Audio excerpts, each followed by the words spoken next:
Tonight, Tom Yum Goong, hot and sour and built from the river, from Central Thailand, where the great rivers run slow and brown and the prawns grow as long as a hand.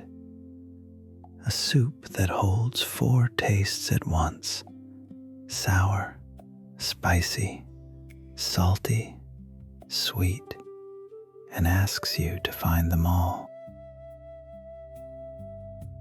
There is no curry paste to hide behind here, no long braise to soften a mistake. Tom Yum is naked cooking, a clear broth where every herb must speak for itself.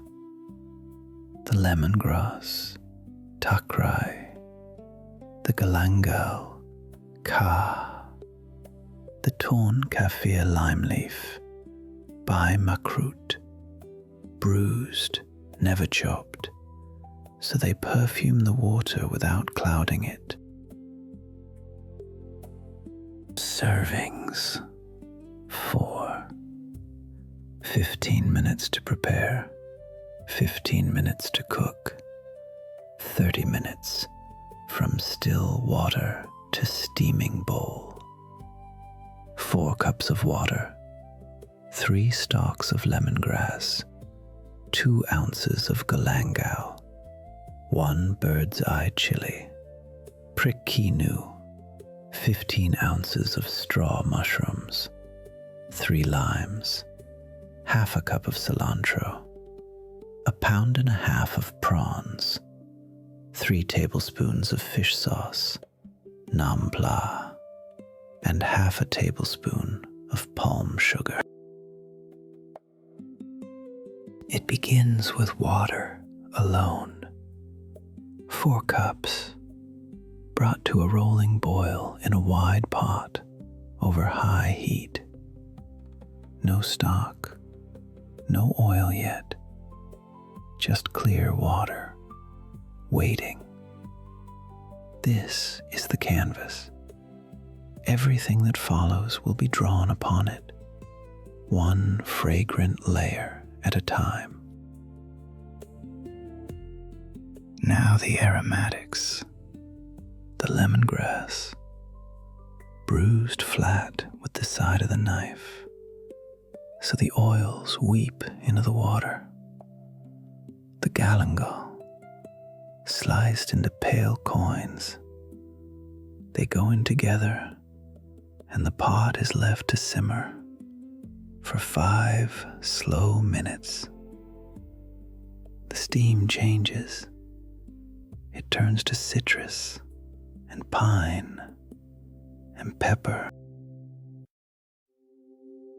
Then the heat and the earth. 1 small bird's eye chili slipped whole into the broth. It will bloom slowly, never violently, and after it, the straw mushrooms, 15 ounces of them, soft little domes that drink the broth and give it back darker. The soup begins to taste of something now, not just a smell of it. Now the prawns, lowered in gently and cooked over a gentle flame for 5 minutes only. You watch them turn, the grey shells flushing to coral, the flesh curling tight and opaque. This is the moment that cannot be rushed and cannot be left. The whole soup waits on the turning of the prawns. And here, the secret. The pot comes off the heat, off the flame entirely, before the seasoning ever touches it. 3 tablespoons of fish sauce stirred through.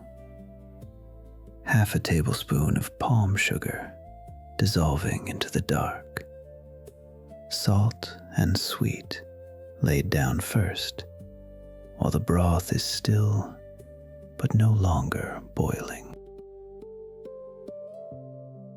Last of all, the sour. The juice of 3 limes squeezed in only now away from the heat. Added too early over the flame, it would turn bitter and flat. Added now, it stays bright and sharp and alive. A handful of cilantro across the top. The soup is finished. It was always going to be quick. The name is a small instruction. Tom means to boil. Yam means to mix. The sharp, bright tossing of a Thai salad. Goong means prawn. To boil and to toss the prawn. 3 words that describe not a dish, but a method. A way of coaxing fire and sourness to sit together in the same spoon. It is a soup of the rivers, the Chao Phraya, and the wide flat plains of Central Thailand, where freshwater prawns grow long and sweet in the muddy channels. The cooks of those waters needed nothing imported, no spice carried across an ocean, only what grew at the edge of the field and swam at the bottom of the river. What makes it Thai is the balance. Not one flavor winning, but 4 held in tension. The sour of the lime, the heat of the chili, the salt of the fish sauce, the faint sweetness of the palm sugar. The grandmothers of the Central Plains would tell you a tom yum is wrong, not when a taste is missing, but when one of them begins to shout. For generations, it was simply supper.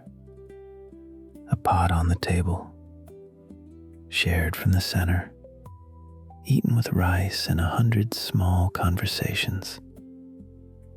In time, the world found it and called it one of the great soups of the earth. But in the houses where it was born, it never stopped being ordinary. The most loved things so often are. So this is how it is served, the way it has always been eaten, ladled steaming into a wide bowl, the broth clear and gold, the prawns bright at the surface, the steam rising sharp with lemongrass and lime. Tom Yum Goong is the rarest kind of recipe, one that hides nothing and forgives nothing, and still tastes of home. It survives because it never tried to be grand. It only tried to hold every flavor at once, the way a good day does. And the table, at last, is set.